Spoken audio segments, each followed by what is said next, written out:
Live from fabulous Las Vegas, it's the WalterFootball.com After Dark Show for July 25th, 2025. We're going to be talking about some NFL bets we're making. I have all these sheets here. As you can see, I collected all these sheets from various sports books I've been to today and yesterday. And I also have some bets I've written down. And I have a wonderful Excel sheet I'm going to share with you. Before we get into all that and everything else, please hit like, subscribe, comment below, share this video. Visit the link in the description for the merch store. As always, I'm wearing something for the merch store. It is our Watson and Tucker Massage Parlors t-shirt. This didn't get any reactions tonight, but my money laundering shirt did last night. I wore it out on the town. As you can see here, right here, the money laundering shirt. I had so many reactions from this. It's insane. I don't want to spoil all of it because it's going to be in Jerks of the Week, but I had like at least a dozen people come up to me like, oh, I can't money launder. Yeah. Just like some people will be like, oh man, I wish I could money launder, and just like assuming that I'm a money launderer just because I'm wearing a shirt that says money laundering, just kind of like not understanding the thought behind the shirt at all. So I have a lot of stories about that. I'm going to post in Jerks of the Week when the time comes. But yeah, anyway, you can get tons of merch here. You can change the colors. You can get it in long sleeve. You can get it in hoodie. You can get it in women's tank top. You can get it in an infant onesie. All these get a money laundering shirt, infant onesie. That'd be nice. Lots of options here. You can get my books at WalterFootball.com. The most recent one is Jerks of the College Years, where I made fun of people I met at Penn State. I was there for 6 years, so you can imagine I had a lot of fun with that. Also, please consider super chats, super stickers. It's the best way to support the show. We had some great super chats last week from Slew, John Sanders, and Armac. I say this all the time. It really keeps our show going because YouTube ads pay nothing. And whenever you super chat us, it's like 8x whatever we would normally make. So anyway, without further ado, we are joined by Tom Quacky T. You can follow him on the Twitch at Quacky_T. Tom, how's it going? Walter, how's it going? Here we are again. Hello to you and hello to everyone out there in the Walter football family. How about the Boston Red Sox last night? Holy cow! Did you want that? Was we needed a comebacker. This is for those of you following my baseball picks that I know have been ice cold lately. But we hit a 3-unit banger on the Red Sox last night. That was like they were down 5-0 at one point too. Yeah, I didn't see that at all because I was on a plane. And so when I landed, the Red Sox were up 6-5, and I didn't look at it at all. I didn't look at how they scored and anything. So I just assumed, okay, cool, close game. And then I saw 6-6. I'm like, oh man, we're gonna blow this one. But yeah, it's we got a nice win. That was awesome. Thank you, Tom. It was nice to get a bump in the sportsbook account. So that's pretty cool. But no, I didn't even know the Sox were down 5-0 until you told me. So yeah. Well, yeah, they were down 5-0, then went up 6-5, and then it went into 11 innings. And the Red Sox came through. That was a great game. But anyhow, I was thinking, Walter, about switching gears here. Congrats to the Stone Papa Smurf. I hope that means you tailed. Congrats if you did, man. It was a great game. Hey, I have a completely unrelated question. Remember, well, I mean, he still does it, but like, especially, I'm a Packers fan, of course, as many of the viewers know. When Rodgers was on the Packers, okay, I'm telling you, how did the defenses not like learn the cadence? It's so green 18 hut, green 18 hut. Like there's it's always like the same amount of time. Like I could always time it. I can't believe defenses never figured that out. Every now and then he'd throw in a blue 42, but you know what I'm talking about? Yeah, he would say it fast, just kind of like get people offside. Like I don't know, he would definitely draw a lot of people offside. I get what you're saying, but like I don't know. When all this is all the noise is going on, I don't know. It's pretty tough. So no, and you're right. But I mean, he was very good at that. But most of the time, like I'm talking like just like first down snaps, second down snaps, like not like big moments where there's a ton of like a crowd noise necessarily. Mm-hmm. It's just, it always seems so easy to me. Like I knew exactly when the Packers were going to snap the ball. Like, but I wasn't the only one, right? I don't know if I ever like just concentrate enough to figure that out. I maybe it would be a fun game, fun drinking game or something. But I mean, obviously you'd have to watch old games because he's not there anymore. I guess you could do it with the Steelers, but I don't know. I never like You put never much noticed thought that? into it. I've always thought that for years, and I was like, how do they not pick up on it? Green 18, Green 18 hut. It was always like the same rhythm to me. Like I always knew exactly when they were going to snap it. Maybe I should have told some teams this. I could have been the defensive line coach or something. They could have like outsourced you and like Yeah. we have Tom here to kind of figure out Aaron Rodgers' cadence. I feel like the other NFC North teams could have used you for those 2 games. Yeah, I mean, I really, I don't know. I thought that was like ubiquitous, like everyone knew that. But anyhow, well, let me ask you this. Speaking, I was saying I could have been the defensive line coach. I've asked you this before, Walt, but I want the viewers to hear it too. You know so much about football, and you've been covering football for so long. Do you think you could ever coach football? Like, do you think you could figure out you've been around it enough? Yeah, like I'm not saying, oh, okay, you're on the sidelines tomorrow, but like if I gave you I don't know, like 3 to 6 months to like study some tapes, like I don't know, like a high school football coach or something. Do you think you could figure it? Like I feel like you could, but if I recall, I think you said you thought you couldn't. Probably. I used to coach swimming in high school. I used to coach high school swimming, and so I did that. So like I had experience working with high schoolers. So I don't think like that part of it would be an issue. I felt Right. I motivated them pretty well. And I was told that like that I helped them motivate them a lot. Yeah, So yeah. so I assume I would be good at that part. As far as the Right. X's and O's, I don't know how good I would be, but like I don't know. I assume I could figure it out. Like I know some of the X's and O's. Like I'm not like 100% perfect, but if I took a lot of time to study film, I assume I would be able to. Yeah, I always thought that you would probably be able to pick that up. I mean, yeah, like I know you were a swim coach and you could do that. I don't know, like how hard could it really? Okay, I mean, that's not the way it sounds. How hard could it be? Like you've been around it so long, and like you're just like a smart guy. Like you could, if you studied hard enough, I'm sure you could, right? I would assume so. I mean, would you? Like, do you think you could? I don't know. I don't know. Maybe. Like you asked Yeah, the I mean, question. no, I mean, I've taught in many capacities. Yeah. Have I coached? No, I don't think I have coached, but I did umpire for 8 and 9-year-old baseball when I was in high school. Well, there you go. Holy God, never again, man. Yeah. That was a nightmare. Oh man, dude, We had to eject a parent once. I used to work at a swim club. I worked construction. I was a lifeguard, and then I was a coach of the swim team. And I was just like eating lunch one day, and like some of the kids were like, and one of the moms with them, she's like, we need an umpire for baseball. Walt, can you help us out? I'm like, fine, I'm not doing anything.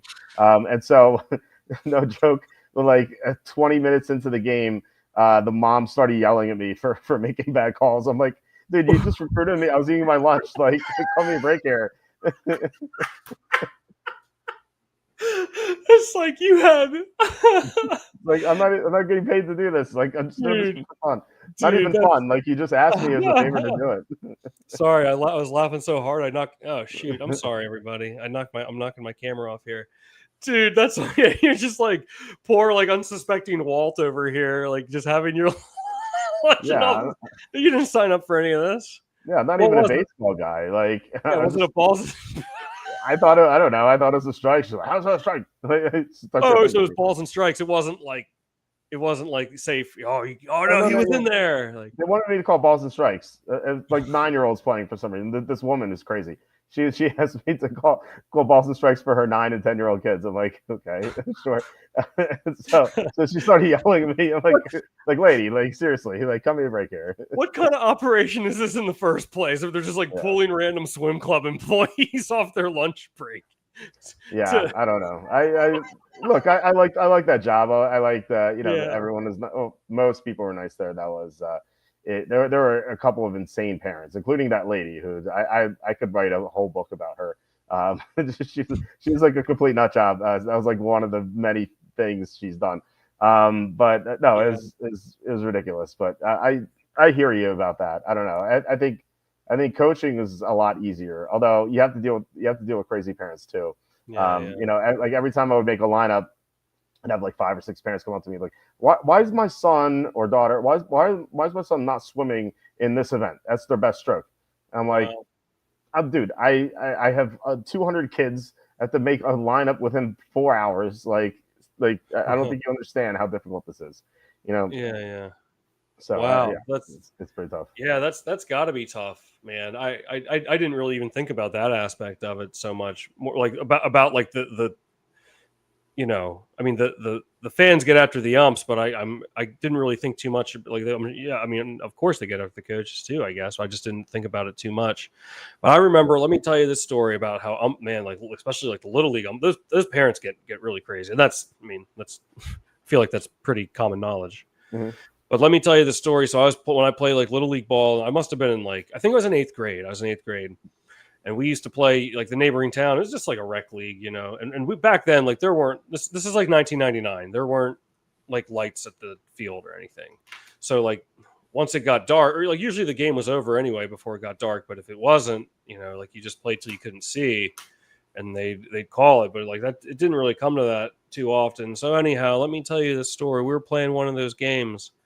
And we were beating this team like I want to say it was like 11-2, or is at least like 9-2. Like we were up, and we were we're like seventh, eighth grade kids. We're like, okay, this is going to be we're going to win this game. This team came back on us like bad calamari, man. It was like it's like 9-5, 9-6, like 9-7. And it's like they just could not stop hitting. And while this is all happening, it's starting to get pretty dark. Like this game has gone on for a while. I think maybe we scored a couple more, and maybe it was like 11-7 or 11-8 at this point, and it's pretty dark. Like it probably should have been called then, but like we kept like this team just would not stop hitting, and it's like they had all the momentum, and it's like 11-9, and then I think it was 11-10, and by this time I couldn't see like my hand in front of me. I was playing first base. Like it was so dark. Like how could the game should have been called like 20 minutes prior. It was that dark. And they have the bases loaded on us with one out, and we're up by one, and they have just and the ump calls the game. Yeah. Wow. And he was like, the game's over. He's like, it's not safe to play. And like, I think I felt bad, because he was just a young kid too. Like, I mean, to me, he was, I was in eighth grade. He was probably like 19 years old or like a high school senior or something. Like to me, he looked old, like at the time, but like, I think about that guy a lot, and that's because it's like he knew like it's not safe, but like how can I call this game? And then at some point, it's like you got to do it, man. Like it really was not safe. It wasn't even like borderline. And the other team parents, like they freaked the hell out, man. And like one guy like chest bumped the ump, and like I just remember I was just like, whoa, like what's going on? And then all of a sudden my mom grabbed me by the arm. She's like, Tommy, she's like, we're getting out of here. And like we got in the car and we left. I was like, what just happened? Like, what just happened? She's like, those parents were like arguing with the ump. She's like, we're getting out of there.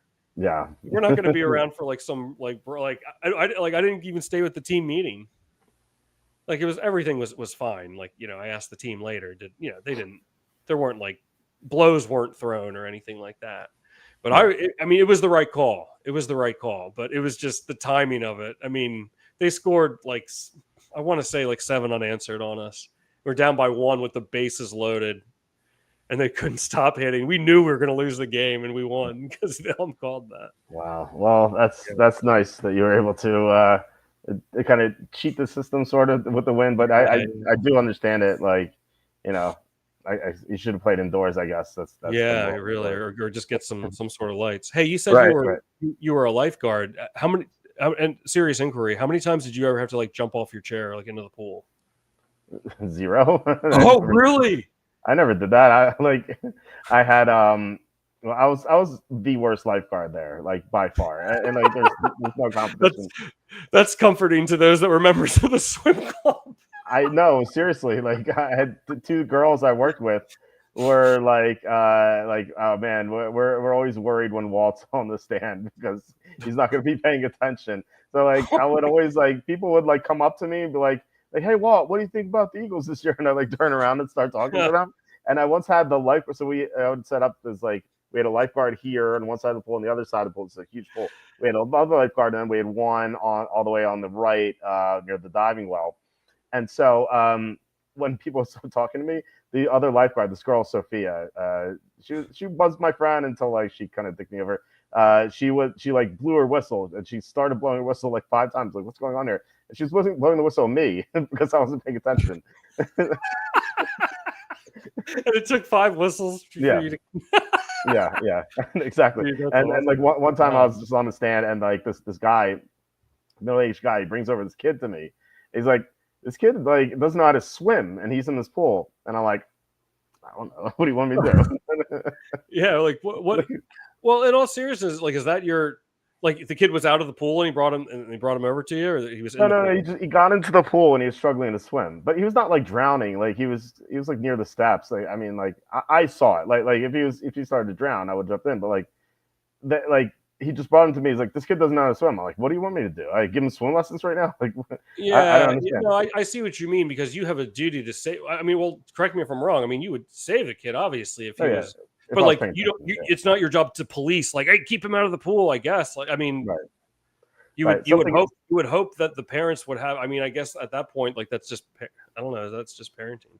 Something else I did was like when kids would like bump their knees or something, and like they'd be crying, and like if part of the lifeguard thing is like if you're not on the stand, you're like the first aid person, and so the kids would come to me, I bumped my knee, they'd be crying, I bumped the knee, I'd take out a Band-Aid, I'd put it on their knee, even though there's no cut, and they'd be like, thanks, lifeguard.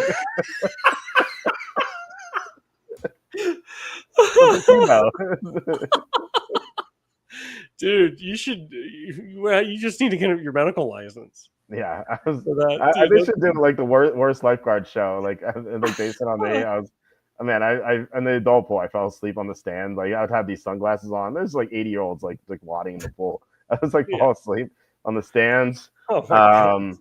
That was awful. And on the slide, which I waxed, by the way, so I made it super fast. Like you weren't allowed to go face first. And so the kids were like, "Hey, Walt, can we go face first?" And I'd be like looking around for like my boss. I'm like, "Okay, go." Wow, you were the rogue lifeguard, man. I was. The other guards hated when I worked there.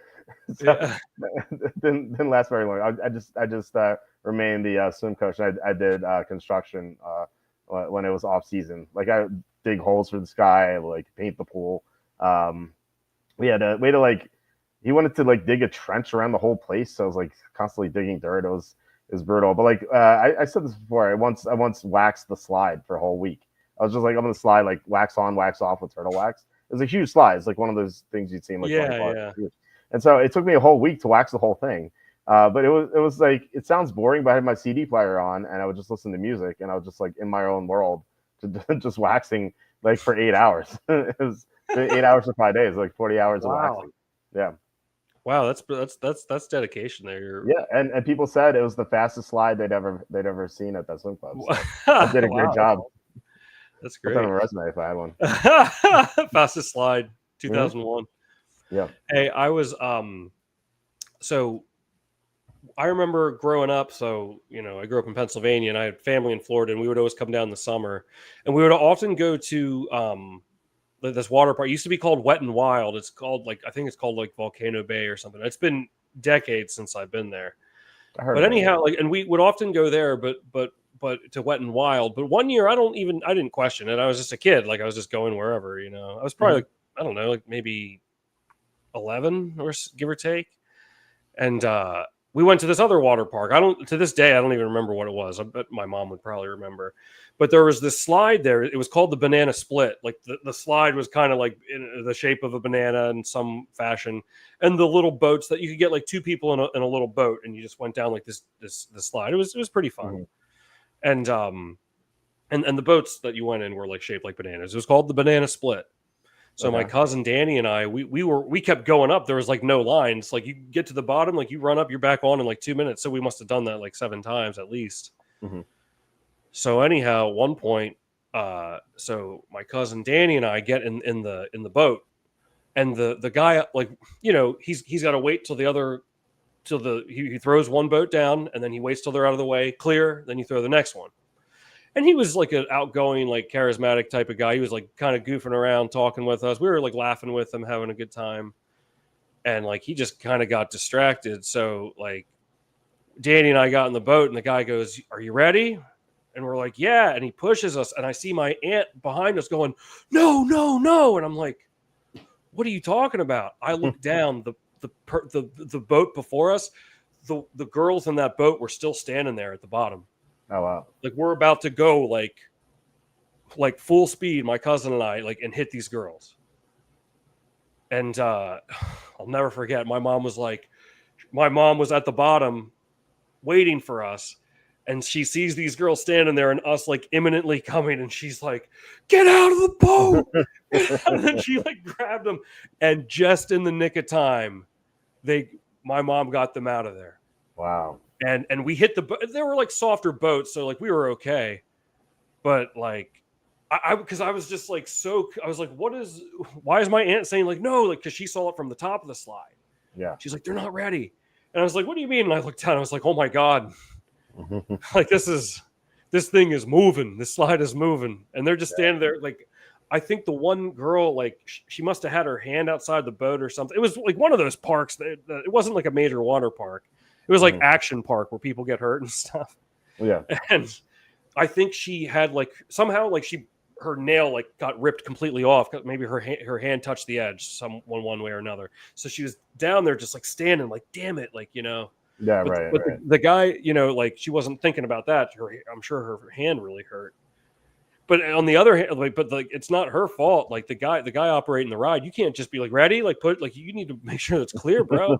Sounds like me as a lifeguard. And I like that you said he almost said on the other hand. It's like, yeah, that's you'd be the guy operating that ride. No, right. But I mean, it's pretty. But he just got distracted. You know what? I've dealt with a lot of distracted carnival folk in my day. Remember, I told you that ring toss game at Hershey Park when I won the ring toss and the guy wasn't paying attention. Same sort of thing. He was goofing around with us. And why would you at that sort of job? Like, it's not something that should be taken seriously, I mean, I'm sure some carnival enthusiasts would disagree, but yeah. It's not like he's getting paid a ton. Yeah, it's part of the Carney code. Yeah. I'll never forget. For those who don't know this story, I was just throwing rings. At the time you get like $5 for a bucket of rings, and the guy wasn't paying attention. He was like a charismatic dude. He was goofing around, having fun with us, just like the banana split guy. And all of a sudden, there's a little kid, like maybe 12 years old, on the far side. He's like, "There's a ring on a bottle," and it was very close to me. It had to have been me, but I don't know for sure because I was just kind of flinging them and I wasn't looking. Mm-hmm. So this guy, like, he's like, "Let me go get the manager." This manager's like some like 19-year-old kid, like it's his first job, and he's like, he told me that he had to go check the cameras. Yeah, it's a challenge flag. Yeah, like it's the freaking Bellagio or something. Like check to see now, but I will say, and those bears that you win, they're the big bears. If you see someone walking around at Hershey Park with one of those big bears, like you don't see that often. It's like, damn, he won the ring toss game. Like, big up respect. But this guy, he disappeared for like 10 minutes and then came back. He's like, well, he said he reviewed the camera footage and he was unable to determine who threw the ring. It's like, dude, there is no camera footage. Well, it's like when you challenge in the NFL, like it's inconclusive. And it's like the call on the field stands. So it's basically the same thing. Yeah. So anyhow, he was like, well, I don't know if one of you wants to be nice and give the other person the bear, like basically implying like, oh, just give it to the kid. Like we don't want to give away 2 bears because we're stupid like that. And then I was about to go along with it. I didn't care that much at that point. I was out of rings. I was ready to go. Yeah. And then I just as I was about to put my hand up and be like, fine. My girlfriend at the time, this is 2008.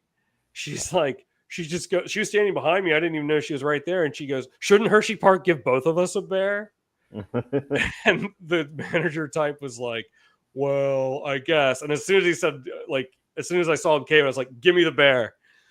Yeah. So we both they gave a bear to us and that other little kid. And then like we walked away and I went up to that kid. I was like, I asked him, I was like, was it really you? Like, did you get it? And he's like, I honestly don't know. Honest little guy there.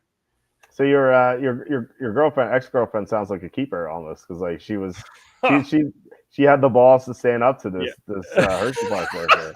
Like no one else did. She took charge. Sounds great. You need Yeah, someone yeah. like that. Where would I be without that bear in my life today? Well, it's not about the No, bear. It's about standing up to the man. I was so over it. To me, like that didn't even cross my mind. I was so over it. I was like, I just want some finality to the situation. Yeah. Like, and it's just like I'm not like. Well, I guess I was 21 at the time. Like, I don't know. Like, I'm a 21-year-old guy. Am I really going to sit there and argue over a bear? What have I become? Well, yeah, I guess so. But it's the principle. It's the principle of it. You know, they're No, they're, they're trying to I have, cheat you out of something. and that's So fair. And I'm typically one to do that in these situations. But just like the bear, like I think I never saw it again after that day. Like, when you I gave don't it know. to your girlfriend, I assume. Yeah, I did. I had. Then the other thing is you had to carry it around with you all freaking day, man. That's true. So it kind of Well, I sucked. think at that point you take it to the car. You don't want to like keep carry it around all the I time. guess that's true. You want Yeah, to walk all the way there? I mean, I guess that's better than walking with it all day, huh? that depends. It depends how close you are to closing time. You know, if Oh it's like an man, hour to close, there's no point. But it's like the right. beginning of the day, like you might as well. Yeah, Just, for sure. yeah, Geez, I hate navigating those big parking lots like at theme parks.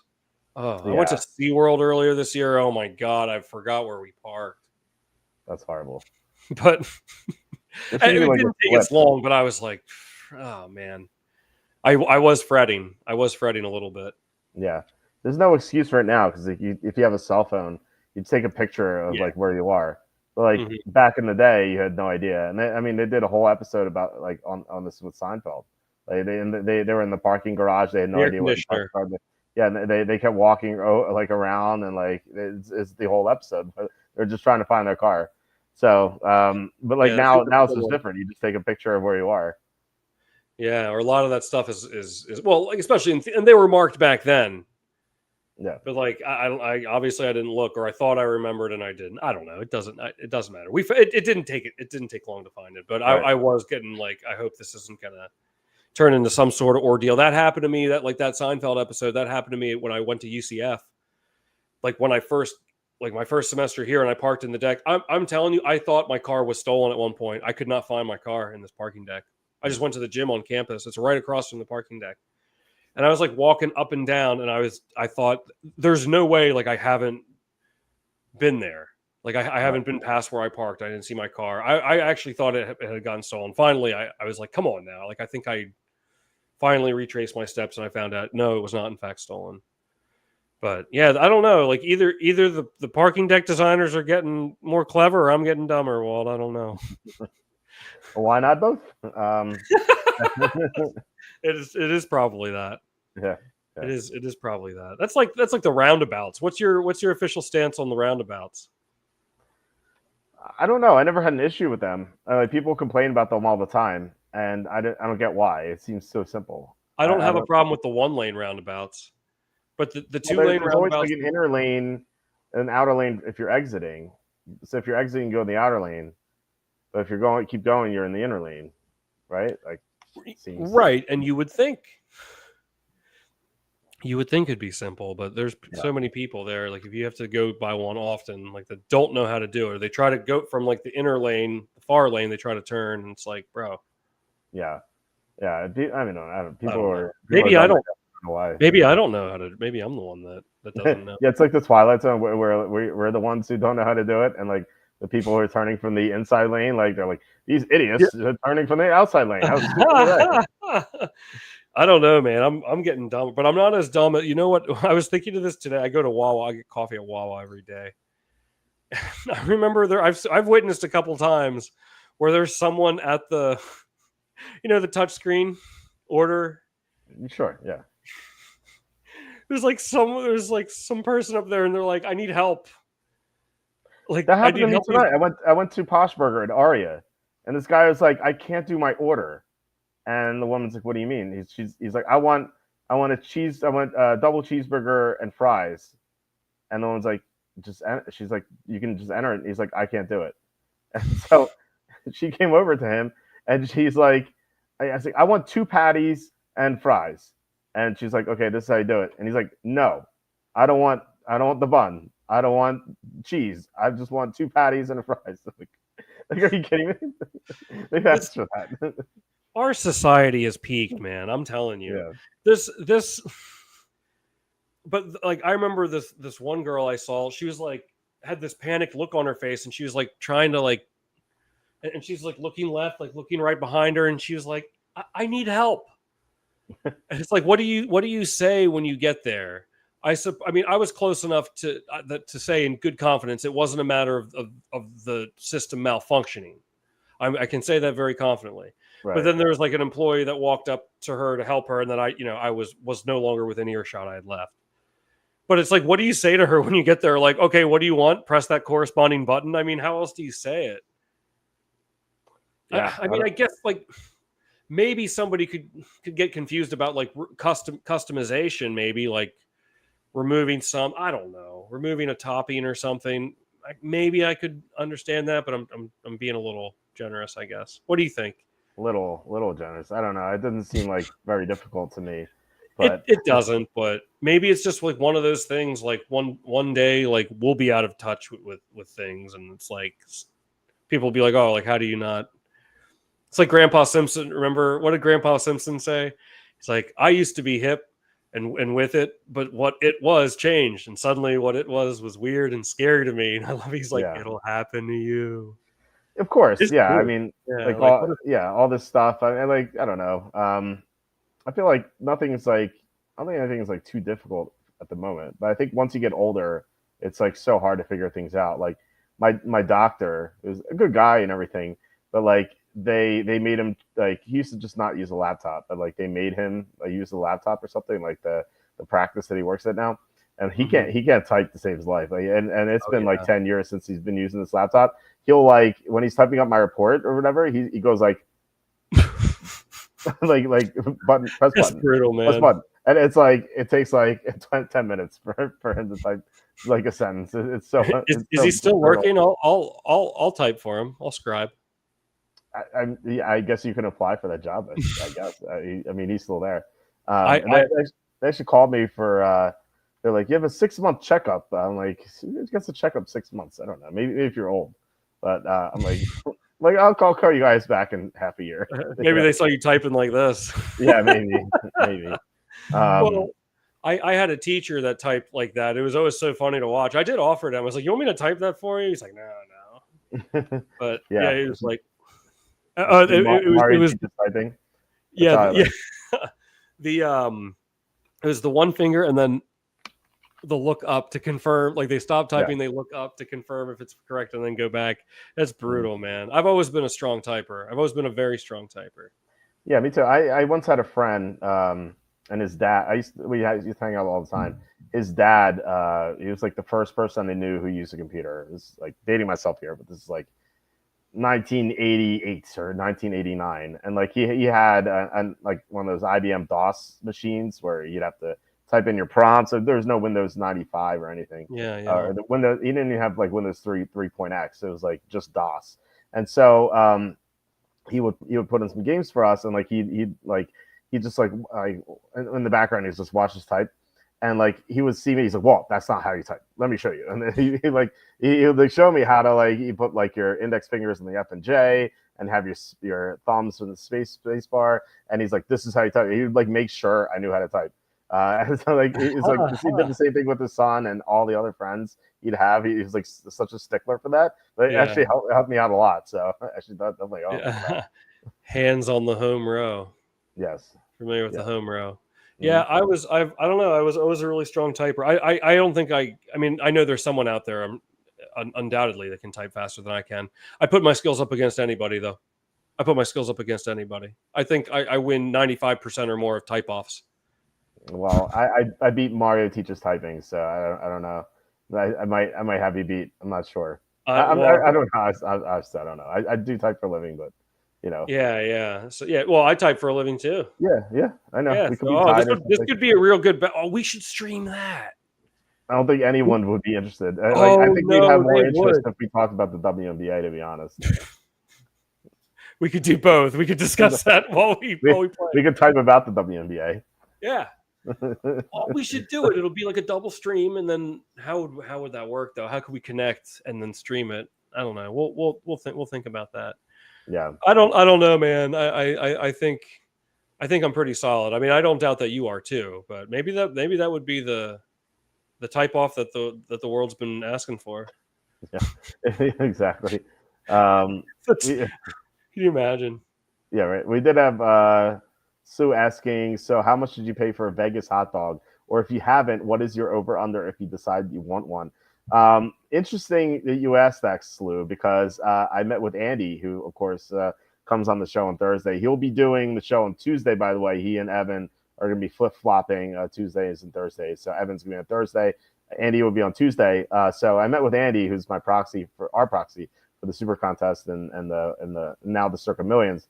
And so we entered the contest, and he's like, "Oh, let's go to Cafe Vagarda or whatever. I don't know what it is, but it's at the Tuscany. I mean, you stay there, so you know what it is exactly." So he's like, "Those hot dogs there are great," and I'm like, "Oh, it's funny you should bring up hot dogs because I actually asked him the question Slew has been asking all of our guests, who says like how much would you pay for a hot dog?" And so I asked Andy that, and he's like $8. And I'm like, oh, that's just an interesting number because I got made fun of because I paid $7.50 for a hot dog at Five Guys, and he's like, well, it has to be a good hot dog. It has to be a really good hot dog. I'm like, that's true.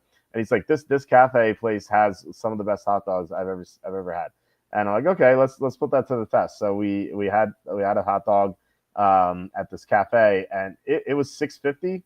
It was great. It was so much better than any other hot dog I've ever had. It was really good. Hats off to Andy for knowing where the best hot dog in Las Vegas is. Best hot dog on a stick. There's a place called. Is that where you went? No, it was the Cafe Badara or whatever. I don't know what it's called. There is a hot dog. There's a hot dog on a stick out there somewhere. Cafe Bottega. Cafe Bottega. Okay. It's in the Tuscany. Let me. Some weird people work. Yeah, some weird people working there. And I couldn't figure out the fridge. It's like they like some of them you pull, some of them you push, and I was trying to get a grape soda out of the fridge, and I pulled, I pushed, I couldn't do it. I couldn't get up. What is going on here? I went to the other side. I tried pull, push, nothing. It wouldn't work. And the guy staying behind me is like, you just reach in and take it. I'm like, oh, there's no glass. I'm like, that's easy. That's easy enough. Dude, that's awesome. Yeah. Wow, that must have been some really clean glass. You thought that sounds like something. It was a fridge. I assumed there was glass. I don't know. Yeah. No, I think I know the things that you're talking about. Those types of. Hey, at least you don't need help with the Wawa touchscreen. You got that. That's true. I'm at least one step ahead of that girl. So that is nice. Our softball coach set our batting order by alphabetical order. Oh, so, wow. That is an easy way to do it. If you don't want to, he's like, I just did it alphabetically. It's nice. And then the refs should have called Walt's basketball game. They lost 80-20 when they were up 6-4. Yeah, we're up 6-4. We lost 80-20. It was very sad. That's such a great story. Yes. Well, Walt, are you going to get spanked by a hot waitress in Vegas again? Well, Tom was there for that. In fact, he taped the video. Yeah, I'm the one that taped the video. I'm the man behind the camera. How's it going, the boss? And my wife, well, then girlfriend was laughing the whole time. And honestly, I wanted to do it. I intentionally did not finish my meal because I wanted to get spanked by a hot waitress because I just wanted to see. Well, I was drunk. Well, first of all, I was drunk. But second, I wanted to see what it felt like. So, it was. It's good content too. It was painful, but it wasn't that bad. So yeah. No, it's good content too. Oh yeah. What is that? The heart attack grill, right? The heart attack grill, yeah. Where if you're 350 plus pounds, you eat for free. But if you don't finish your meal, you get spanked by a waitress wearing a nurse's uniform, hot nurse's uniform. Yeah. It does have its benefits. Yeah. So there's video of me getting spanked for those of you who don't know. No, it was it's good food. But like I said, I just wanted to get spanked. I just wanted to, it's a story, and that's all life is. Yeah. It's a bunch of stories that you get to tell and whatnot. So that is what we're doing now, I suppose. Yeah, exactly. Yeah. Have you ever heard of this? I swear, someone told me this in high school. I've never even Googled it. Where there's some cultures where you're supposed to not finish the meal as a compliment to the chef. Like, oh, like you filled me up, I couldn't, and like, oh, like the chef will get like mad if the plate is clean. I've never heard of that. How does that? Someone told me that when I was younger. It feels like that doesn't seem to make sense to me, because like, wouldn't the chef want you to be like, oh, you like the food, you ate all of it? What if you return the plate like without it being eaten at all? It's too good to be eaten, chef. That's the ultimate insult. That's the ultimate insult. Isn't a compliment? Your food's too good to be eaten. I cannot do it. Yeah, but I mean, with that would probably not be the first thing I'd think, though. Well, yeah. Go ahead. No, I wouldn't have thought the other thing that you said. So. Okay. Okay. Have you ever sent food back at a restaurant, and if you haven't, would you ever? I used to eat. It's like a bunch of. I used to like play basketball at the gym on Saturdays. Then we'd go to a restaurant afterward. Mm-hmm. And there's always this one guy who's always sent stuff back, and it was like ridiculous. Sometimes. Wow, really? Yeah, he'd be like, it's too cold, like, or like not enough spice on here, not enough sauce, and like he would just like send it back, like the most frivolous thing. Not even like this is disgusting, or like there's hair in this, or there's a bug in this. Like that's understandable, but like it was like the simplest things that he would just like, and people were like, oh come on, man, and so like eventually like people just didn't want to invite him. To come along with us. I mean, it has to be extreme for you to do it. I would never like. I'll never say anything back unless it had like bugs or hair in it. Right. Of course, if it was something egregious like that, but yeah, I don't think. I mean, I'll eat most anything. I mean, I don't eat seafood, but like other than that, like I mean, anything I like, I don't know. I could never imagine like sending something back. I've never had a bad experience at a restaurant. Never. No. Wow. I don't know. It's because I mean. I'll pretty much eat anything. Like I don't know. Like no one needs to be like when some place. It's funny because I'm about to recommend a restaurant to you, but when people are like, "Oh, you're going there," like I know a good restaurant. It's like oh, like they have good burgers. It's like yeah, like I'll be happy with like a burger at like any old bar and grill. Yeah, I don't know. Like I also think I have well, I'm not medically diagnosed, but I'm fairly certain. Like my sense of taste and smell are not strong. I never knew that. I never knew until like 10 years. I'm almost 39 years old. I didn't know until like 10 years ago that people thought that like whole milk and non-fat milk tasted different. Yeah, I remember you saying that. Yeah. It just, I don't know. To me, it just looks different. Like the non-fat milk looks watery. But people say there's I would never notice. I can definitely taste the difference. Yeah, that was crazy to me. So that, and also like with most like cheeses. Like unless it was like a spicy cheese, like when I would be like, okay, like I know this is like maybe like a pepper jack or something because it's like has like a spice to it. But like if you lined up like all the other ones, like and you blindfolded me, I wouldn't know which was which. Like I couldn't tell like mozzarella from cheddar or like Munster or provolone. Like it all. So therefore, I've drawn the conclusion that I have very weak taste buds. I guess so. Yeah, I don't know. Leading me to never complain about the food, so you would never have to worry about me embarrassing you. That's true. Yeah, I would feel strange doing that. Yeah, I wouldn't say I'm embarrassed. It's just like I don't know. It's like plus it takes longer. They have to like remake the food, and it's just annoying. I wouldn't say it's embarrassing. I think it's annoying more than anything. I think it creates an awkward vibe, especially like depending on how it's conveyed and how it's received. I think it can create an awkward vibe from the, you know what I mean? Yeah, it could also lead to the waitress or someone else spitting in your food if you order something else. Right, so, exactly. Adding to the yeah, exactly. So, you want to get into? Go ahead. No, go. One time when I was a kid, I saw a guy screaming his head off at a Wendy's because he was tired of waiting. It's like, bro. Like chill out, like you're making it weird for everyone here. Like I wouldn't want to be around someone that did that, certainly, It's like, man, why are you screaming and yelling over a freaking Baconator? Like just chill, bro. Right. I don't know. I wouldn't want to I wouldn't want it to escalate to that because that ruins the whole experience. Yeah. So Right. I don't know. I wouldn't send anything back. Anyhow, what were you saying? What do you want to get into? Well, I wanted to talk about some of the betting stuff because Let's hit we're it. Vegas, and Yeah, I guess. Sorry. I Makes sense. I did have this Excel sheet, and like I said, a bunch of these papers here that I wanted to bring up. So you're going to what is this button? Here we go. Stop screen. So you're going to see our pretty faces for 1 second as I go to this share screen, and yeah, there you go. You get a close up of my hotel room. All right, so here we go. This is an Excel sheet, and I think if you guys, you should be able to see this. I think pretty well.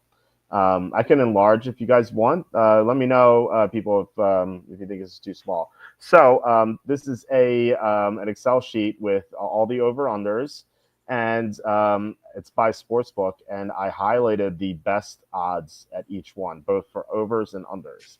So at the top for the people who might not understand, it's like FanDuel over. That's the FD. FanDuel over under. DraftKings over under. BetMGM over under. Caesars over under. ESPN Bet over under, and then BM is bookmaker over under, and then after that we get to the Las Vegas one. So Circa over under, Caesars as in the actual Caesars Sportsbook over under, the MGM in Vegas over under, and then the Westgate over under. Let me get rid of the show comments because it's getting in the way. So I don't know, and then SOS is strength of schedule, which is the strength of schedule that Slew provided for us a few weeks ago when we talked about the strength of schedule in relation to the tiers of my power rankings. So as you can see, like Detroit has the toughest strength of schedule. It's number one. San Francisco is the easiest strength of schedule. It's number 32. So I think listing that is important when you're deciding over unders because nothing's more tilting. I've learned in the past when you're taking an under on a team that has like cupcake after cupcake after cupcake, and they just get like free wins all the time. So that is kind of like the Saints, for example, are like a team that people expect to be bad, and they probably do go under 5.5, but they have the third easiest schedule in the NFL. So they could get to like 6 wins even if they're terrible. Whereas like a team like the Browns, for example, they're also 5.5. But they have the 7th toughest schedule in the NFL, so they're easier to bet under than the Saints, I think. Although if you're going to bet the Browns under, I would do so after Week 1 because I think the Browns are going to beat the Bengals in Week 1. So that's something I'm kind of waiting for. But I do have some other things to point out here. But I don't know if you saw anything that kind of caught your eye, not just like the best odds, but like maybe a team that you plan on betting over or under on, because I have some that I plan on betting and adding to that page that we have on the site. I just haven't bet them yet, so I will add them soon. But I actually have it here on this paper. So did you see anything here before I get into like what I plan on doing, or like maybe you want to like Well, I have team? just a couple of maybe dark horse selections here. I like New England over.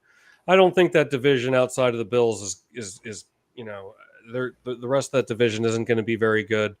Drake May turned it on a little bit there at the end of the season. I have I think they're going to exceed expectations this year.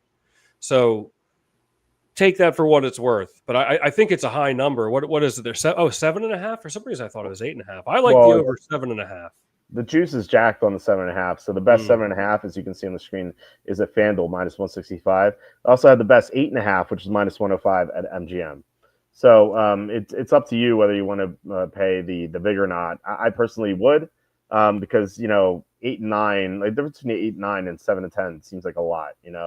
It just seems like more than that big is kind of representing, which is 60 cents. I guess that's the standard, but it just seems like such a big deal to win on 8 and 9 instead of to lose on 8 and 9. It feels like 8 and 9 is like a very, very likely record for the Patriots. In fact, I have in these papers right here, I have so Super Westgate has 2025 exact season wins for every team, which I thought was interesting. I've never seen this actually. I'm sure they're in sports books. Maybe I just didn't look at it. But for example, the Patriots. Okay, so listed alphabetically. The Patriots to win exactly 8 games is plus 500, so 5-1. Wow.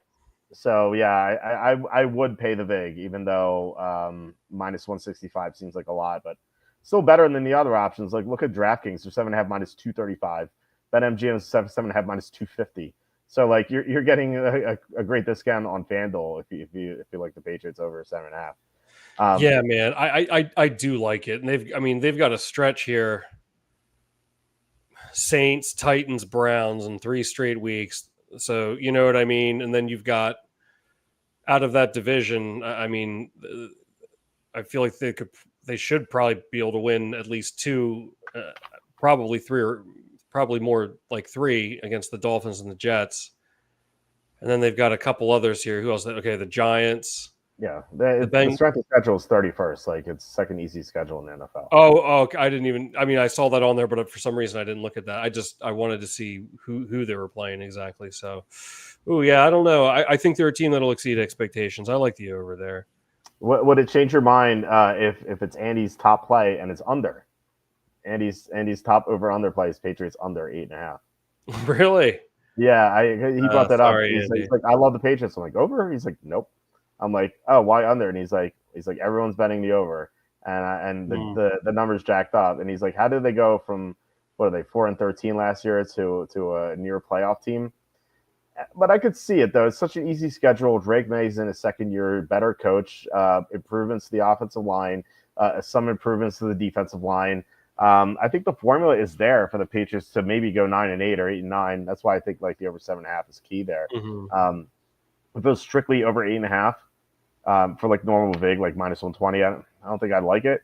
And I don't even know if I'm going to bet this 7.5 minus 165. I don't know. I think it's going to be close, but the strength of schedule is like if I were to bet them, it's part of the reason is the best strength of schedule. It's such an easy schedule.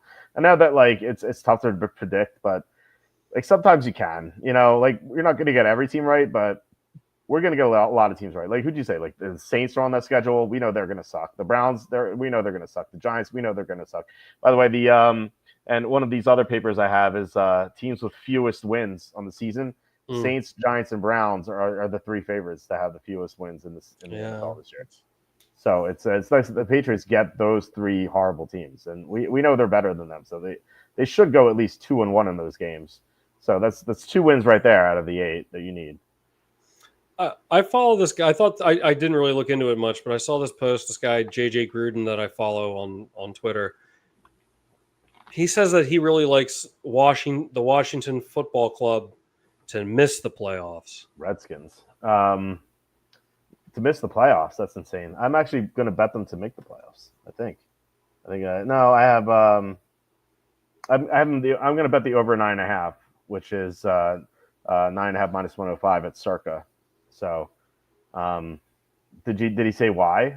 I don't. Well, look, people in the comments have said this before to me, like Cassandra and some others. And they were like the Redskins are overrated, and I don't know. I mean, they're 9.5. It's not like they're 10.5. But I mean, did he say why he doesn't like them? No, it was just a tweet. But I was like, that's interesting. He's like, that's like the only. I haven't heard any negative sentiment about that team. So, Boss says the Vikings over is the most bet on over, which I hate always fading the hype, but it doesn't seem like they are very hyped up by the media and public, which is good. Yeah, every time I hear people talking about the Vikings, they're like, I don't know about JJ McCarthy. And it's like, well, they could have re-signed Darnold if they wanted to, and they didn't. The coaching staff really likes McCarthy. So I don't know. It's over 8.5 seems pretty good. They have the 9th toughest schedule, but I mean, a lot of that is the division that they're in. Like the NFC North is, I think the toughest division of football. So yeah, they have six tough games, but then again, like Detroit would seem like a tough opponent, whereas like I think Detroit's going to take a step backward this year, So like they might be able to win one of those games, whereas like they got swept by Detroit last year. So I think that's going to be a difference for sure. But yeah, I mean 8.5 minus 150 isn't too bad. It was unfortunately it was minus 145 a couple of days ago, but So minus 150 is fine. So yeah, I mean, I'd rather bet that than the 9.5 you see on like MGM or the 9 you see at Westgate. Because like yeah, they could go 9-8, I suppose. But I do think that they could have a great season. And the Vikings, by the way, are where are they for the wins? Because I'm going 13-4 on my site. For them to win 13 games, they're 8-1. It actually doesn't sound great, but the odds are kind of low. So I was hoping they'd be like 15-1 or something. I do want to bet, and this is not a over under win total, but I do like JJ McCarthy potentially to win MVP. Because if the Vikings have the best schedule, or best record, or they have the best record in the NFC, and like there's fatigue about giving the reward to Lamar Jackson or Josh Allen or Patrick Mahomes. Like if they could give it to the quarterback in the best with the best record in the NFC, and McCarthy's 80-1 to win MVP. So I think that's worth like a very small bet. I wouldn't go nuts with it, but that's something I will be betting. It's 80-1 at MGM. So no, at Circa. Sorry, no, hold on. At MGM. So yeah. Well, I'm looking at this. I don't want to steer too far off course here, but I've got a game that I'm just thinking about right now, maybe for week 1 that I'm kind of interested in. Let me ask you this, Walt, pertaining to what we've got in front of us. Uh-huh. What do you think the sentiment is on the 49ers? I mean, it's like anyone that can look, can pull up ESPN.com, can see their schedule and how it's not hard. I mean, the sentiment's got to be over, right? Over win totals? Over win totals. Well, I mean, their number's high. It's 10.5. Right. So, but do you think the sentiment is over? Because I think it is. Give me Seattle in week 1. It's funny. It's Andy's top play is San Francisco. You already bet it. Really? Yeah. I don't know, man. I would take San Francisco too. I mean, I'm not selling this as an official quacky pick or anything, but this has, I don't know, something about this has vibes of that. Remember that Russell Wilson's first year, Denver and Seattle? And yes, I know that it's a completely different scenario, but I don't know, man. I'm going to keep my eye on that one. Yeah, I don't know. I don't really like Seattle this year. They downgraded their quarterback. I still don't trust their offensive line. I don't trust their pass rush. Pass rush is like, I guess, not bad. It got better, a little bit better last year, but still. Metcalf's gone, so they only have Jackson Smith and Jigba at receiver. Cooper Kupp? Yeah, right. Cooper Kupp. 80-year-old Cooper Kupp. He's not even number 2 on the team. It's MVS. MVS, I would draft MVS over Cooper Kupp in fantasy. Dude, he's the secret weapon. You know how I feel about him. MVS? Oh, yeah. I mean, I've drafted him in like 28% of my DraftKings. I've done 120 drafts, by the way, and I've drafted Marcus Valdes-Scantling, I think, in like 28% of my drafts. So I definitely agree with you to an extent, but I mean, granted, he's my 20th round pick, but still, no, I mean, Cooper Kupp stinks. So he's done. But that's a Super Bowl MVP you're talking about. Yeah, from 4 years ago. Like, you want to bring back Joe Montana? Like, he was used. Yeah. Oh yeah. And Montana's Jerry Rice, best receiver in the NFL. Let's bring him back. Yeah, he could do well. Let's still get it. He's not he didn't even play in the playoffs. He was so decrepit they kept him off the field. All right. Well, I mean, what if it's his coming out party in the first game? Remember when you called Don't Take Culpepper's coming out party? That's right. Yeah, that sounds like something I would do. Yeah. No. So you like Seattle, huh? I mean, I'm keeping my eye on it. That something about why though.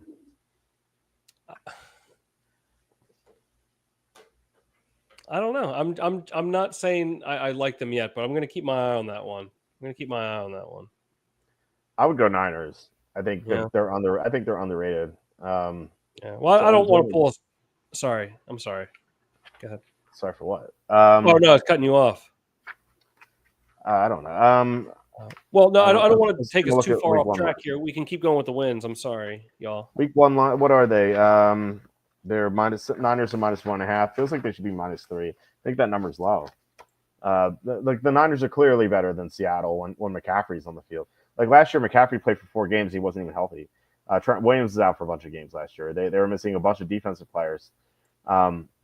The team was just a mess, and now they're healthy for now. I guess like Ricky Pearsall's not practicing, but still, and Ayuk is going to be out till like November. But outside of that, like they're healthy right now.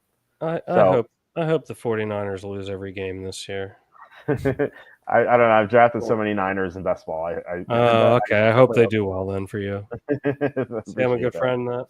Yeah, great friend. Thank you so much. Yeah. Okay. Let's keep. Sorry, I don't mean to take us off track here. Let's rip it. How about I know you like Detroit under, huh? Well, I like them to miss the playoffs. I think I would bet that Detroit to miss the playoffs is so +165 at MGM. I kind of like that. If you go Detroit under, the best one is 10.5 -120 at DraftKings. I have them at 9 and 8 on the site, so there's not much room for error there. But I still would take it. I don't know if I'm going to fully bet it because I mean, look, there's a chance I'm definitely wrong on Detroit. They still have a lot of talent. I just think that there's like so many minefields that they have to navigate through. Like their offensive line lost 2 players in the interior, and their interior is very questionable. But you know, it could be good if the rookies pan out. The 2 coordinators being gone, like that's an issue. Aleem McNeil, their star defensive tackle, is going to be out for a while, and one of their backups at the position is going to be out too. So they have a lot going on with them, and like really, this is going to be the first time Jared Goff is going to be coached by someone not named Sean McVay or Ben Johnson since his rookie year when he was awful. So if the new coordinator Johnny Morton is just not up to par or not even close, then Jared Goff could really take a big step backward. And I was never like a big Jared Goff fan. I was like he's been overrated because he's been coached by such brilliant offensive minded guys. But now that's not going to be the case unless Johnny Morton's awesome at his job. But I don't know. I think there's a lot wrong with this team. And I think that like there's a better chance. I think there's a better chance they miss the playoffs than make the playoffs. Wow. So that makes like the +165 look pretty appealing to me. Yeah, I'm surprised. I thought it would be maybe +200 or more. I guess. Miss the playoffs? Yeah. I'll say this. I was talking to the Circa guys. I was staying at the Tuscany. This is a Circa sportsbook, and I remember when the Super Bowl 60 odds first opened after Super Bowl 59. I believe Detroit was like +700 or +750. And I looked at the odds board that they have there, and they're +1,300. And I'm like, and the Circa manager was there, the manager of this particular one, and he, I'm like, no one's betting Detroit, huh? And he's like, nope. No one's taking Detroit to win the Super Bowl, whereas like we were betting Detroit the past couple of years. Oh yeah. And like no one's touching this year, and I think it's like like the public really hasn't gotten there yet. Like I feel like the public bets most of these in August when like football's about to start. But like this is like the people who bet the stuff are like the sharps who like are going to drive the lines, and like no sharp is even touching Detroit. Wow, that's really interesting. And the biggest juice toward the under and the over under is like. If you want over Detroit, you get +110 or +115 at Bookmaker. If you want the under, the best price you get is -120. So it's like the pros are definitely going under Detroit. So I think there's definitely something to that. Well, I love Green Bay in Week 1. Yeah, we do. We do. Yeah. That's one of the games you mentioned. Was it last week? It was last week. Yeah. Yeah. We should hold on. Slew is asking us. We should ask Grok what he thinks about. Okay. Let's ask it. I mean, as I don't know. It's not on the screen. I forgot. So, what is the best bet in the Seahawks versus 49ers game in Week 1? I guess spread. Let's see what it recommends. So we'll know who's on the right side here, you or Andy. Because I don't have like a super strong take on this game, but I would lean Niners. I'm leaning Niners. Okay, let's see. It is typing stuff up. Let's see. That'd be hilarious if it said the Seahawks. Yeah, right. Yeah, it says the best bet is Seahawks plus 1.5. Are you joking me right now? Yeah, it says so the plus 1.5 spread offers a cushion for Seattle to lose by a single point or win outright, which is possible given their home field advantage, which is actually not true. They've been better on the road. Defensive improvements and historical ATS successes underdogs against San Francisco. The 49ers' defensive losses and 2024 struggles make it unlikely they dominate on the road, especially in a low-scoring game. Seattle's ability to lean on Kenneth Walker's run game and Sam Darnold's deep ball accuracy to Jackson Smith and Jigba should keep this close. Post and betting models support fading the 49ers short favor status. There we go. Seahawks plus 1.5. It is. I can't believe what you just told me. You can't believe it? I don't believe what you just told me. We're probably not going to deny the Seahawks on the right side. I don't feel too strong about it. I don't know, man. I feel like at the end of the day, we're probably not going to touch it, but probably not. I think there are much better options. Yeah, I mean, I want to know what you think about.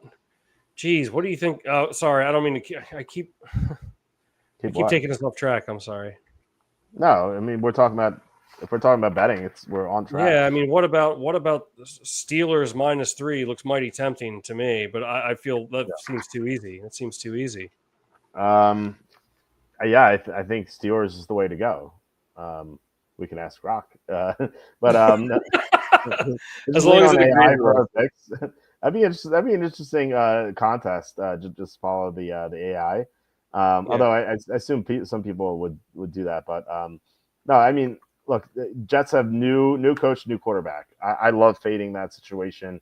It's proven to have great success over the years. Like I think last year, new coach plus new quarterback were 1-3 against the spread in week 1. Do you know the one winner of that was? Who? You don't know? Think major upset. Wait, say it one more time. The only game last year in week 1 where a new coach plus new quarterback covered the spread. Oh, the Patriots. Yes, Patriots. Yeah. Over the Bengals, yeah. Patriots over the Bengals. Okay, so Steelers. Steelers -3 is the pick.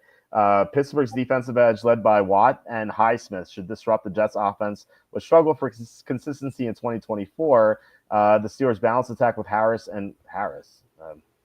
Anyway, and Wilson. Harrison Wilson. Russell Wilson. Yeah, Najee Harris and Russell Wilson, neither of whom on the team. Fits well against the Jets' 20th ranked rush defense. Which it's true the Jets struggle against the run. I'm gonna tell Grok that Harrison Wilson are no longer in the team. I'm gonna see what it says. The 2.5 spread it should be 3. The 2.5 spread is manageable, requiring only a field goal win. Pittsburgh's ATS reliability in prime time, not in prime time, slight favorites outweighs the Jets' hope from the underdog potential. But maybe we shouldn't listen to Grok. Yeah, I was going to say this isn't supporting my argument here of the Seahawks. Yeah, I'm gonna have confidence in the Seahawks. Yeah, and I'm typing to it right now. Yeah, I don't know. I'm thinking that one seems a little too easy. So that's my hesitation. Only hesitation. I mean, these are all we're over a month out. Like these are kind of knee-jerk reactions. On some level, like a lot's going to change between now and then. Were you telling me, was it Andy that really likes the Bears? He loves the Bears. Yeah. Yeah. Which I don't. I like the Vikings a lot. The Bears have a new coach, and the Vikings have one of the best coaching staffs in the NFL. It just seems like such a big disadvantage for a coach, coaching for the first time against one of the better coaches. Like I don't know what the Vikings week 1 record is against the spread. I'm supposed to look it up, but I assume under Kevin O'Connell that they've done really well in week 1. Like for example, they crush the Packers one year in week 1, and let's see, it's I'm trying to think. When did Green Bay have a blowout loss? And I mean, they lost a lot of openers, but I can't think of one where they got crushed. But when you tell me, it's probably gonna. Oh, they got the Vikings destroyed the Packers in week 1 of 2022. It's 23-7. You think that's a So destroying? It's a handle. I mean, they won handle. I mean, pretty easily, but that's only. I mean, if they won like 35-3, I'd say they destroyed them. You think? I don't know. I'm just interested to know. You think 24-7 is? 23-7. It's not about the score. It's about how the Vikings manhandle them. I got you. Okay. Like I remember the yardage just being like just I the Packers had some garbage time yardage, but yards per play. The Vikings had 1 more yard per play. I remember that game very well. Packers had a lot of injuries, to be fair, but that outcome helped me correctly get my first Y2K pick. Just the following week, the Vikings against the Eagles, and we love the Eagles. Yeah. That's true. Yeah, we were talking about that's like one of the things that had to happen. And by the way, the speaking of those games, I don't have my hat, unfortunately, but we have the Westgate has he says like week 2 on here. I don't know if you see it, but the Westgate has every line for every game for the whole season. So if you guys have any questions, on a spread like in week 11 or 12 or 13, it's here. But yeah, Battle of the Horses, Broncos -3 at the Colts. It's like the first thing that stood out to me. Like, oh boy, I like the Colts there, baby. Especially, oh man, if the Broncos win, and the Colts lose in week 1, I think I really like the Colts. Yeah, I think I like the Colts regardless. But especially if Daniel Jones is in there. Yes, and from what I saw, Anthony Richardson's struggling in practice so far, which should surprise no one. Okay, I finally got Grok on on course here. So, all right, so Pittsburgh's elite defense should stifle the Jets' inconsistent offense with Rodgers experiencing new weapons, Metcalf, Pickens, provide enough firepower to win by a touchdown. The -3 is achievable, especially given Pittsburgh's 18-9 against the spread record against the Jets. Who cares? And then the 37-15 dominance in 2024. That's right. They did play Sunday night. That Sunday night game. The Jets' offensive line was an 0-3 ATS skid in late 2024. Make it unlikely they keep pace even at home. The projected score 23-17 Steelers aligns with the cover, and Tomlin's ability in close games seals the bet. I'm going to tell it that Pickens is not on the Steelers. They keep correcting Grok here. Yeah, 3rd time's the charm here. Well, actually 4th time because it thought the Steelers were on. Okay. So, yeah. Oh man. So it still says Steelers -3 is the best bet. Okay, so Denver -2 with the Ravens +7.5 on a 6-point teaser, or money line Arizona Washington. It is like Slew says here, week 1 is notorious for wacky results. Yes. So I think Redskins Giants could be a wacky result just because the Redskins they play on Thursday night, and the Giants are like not as bad as people think. Like they're not good. Like I think they're still a bottom 5 team in the NFL, but like they're not the worst team in the NFL. And they have a good pass rush. And they have Malik Neighbors. They have Tyron Tracy is a good playmaker. Andrew Thomas is expected to play. So like they do have some really good players. So I don't think like if Washington gets upset week 1, kind of like we saw. I remember like the Bengals were -6.5 against the Steelers one year when everyone thought the Steelers were going to suck, and like the Steelers won outright. Or like when the Bills were huge favorites against the Steelers in week 1, and they either lost outright or lost a close game. I can't remember. Or last year when the Bengals were big favorites and they lost to the Patriots. Like there are a lot of weird week 1 results. Or like remember the Colts with Philip Rivers were -9 at the Jaguars, and they lost the game, and then the Jaguars never won again. There are always like weird things that happen in the NFL, and especially in week 1, because like these players don't play in the preseason, or maybe they play like 3 drives, and like it's meaningless. So they're not like prepared to play. Like so it's basically like the week 1 has become like the new preseason. So. It's really tough for these for these players to just click, so that's why you see a lot of wacky results, I think. So I'm like I'm nervous to take a big favorite. Although I do like Arizona just because New Orleans is new coach plus new quarterback, as long as it's Shock and not Rattler. But then Denver -2 and Ravens +6 and 7.5. I think Ravens is fine. But Denver -2 scares me because Sean Payton has an atrocious record in weeks 1 and 2 in his career. Like it's bad. And Tennessee I think is gonna be a lot better than people think. I think they're gonna be like maybe 7 wins or so. 7 wins or so. Aren't they new coach, new quarterback too? No, they're just new quarterback. Oh, right. My bad. Yeah. I'm thinking Vrabel. Okay, but not that their coach is any good, but still, that gives you some pause. So I wouldn't advocate betting Tennessee. I just wouldn't love to bet Denver as a big favorite, especially as a big favorite in week 1. So that's definitely something I will not do. So, anything else? Well, I'm trying to look here since we're talking week 1 matchups. If there's anything, I was talking about this last week. I love the Falcons. You got it. That's got to be a joke. It's got to be a joke. They're +1.5 at home. Come on, they're going to win that. Really think they're going to win that division. Yeah, I mean, Tampa's not going to have Tristan Wirfs. They're left tackle, so that makes it even better. What do you think about the Falcons win total? Because that is something I plan on betting.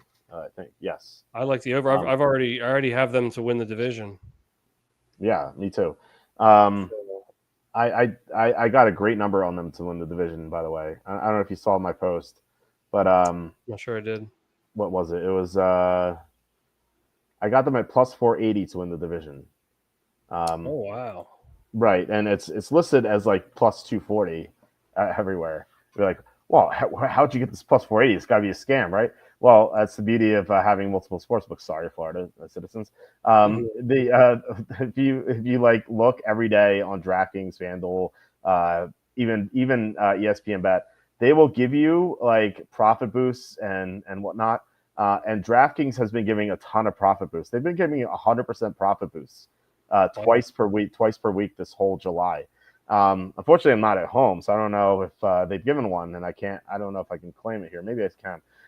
But I can't bet through there. But they've been getting 100% profit boost. So I took Atlanta from +240 to +480 to win the division. Wow. I took the Vikings from +350 to +700 to win the division. Wow. And I took a parlay of the Chiefs, Bills, and Ravens to win the division. I took it from +305 to +610.